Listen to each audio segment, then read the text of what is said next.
ശശി തരൂർ വിജയം ഉറപ്പിച്ചു. അദ്ദേഹം മധുരം കഴിക്കുന്നുണ്ട്. ഒരു വളരെ ഇൻട്രസ്റ്റിംഗ് ആയിട്ടുള്ള ഒരു കാര്യം ഞാൻ പറയാം.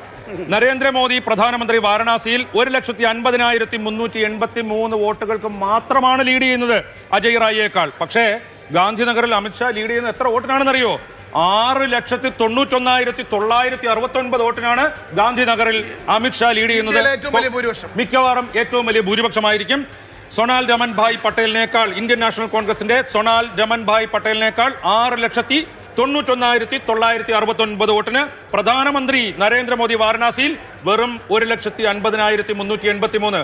വയനാട്ടിൽ രാഹുൽ ഗാന്ധിയുടെ ഭൂരിപക്ഷം 3,50,000-ആണ്. 3,50,30. രാഹുൽ ഗാന്ധിയുടെ റായ്ബറേലിയിലെ ഭൂരിപക്ഷത്തിനൊപ്പം വാരണാസിയിലെ മോദിയുടെ ഭൂരിപക്ഷം എത്തില്ല. എന്തുകൊണ്ട് ഉത്തർപ്രദേശിൽ ഇത്ര വലിയ തിരിച്ചടി ബി.ജെ.പിക്ക് ഉണ്ടായി എന്ന് ബി.ജെ.പി വലിയ തോതിൽ ഇനിയുള്ള നാളുകളിൽ തല പുകയ്ക്കുമെന്നുള്ള കാര്യത്തിൽ എനിക്കൊരു സംശയവുമില്ല.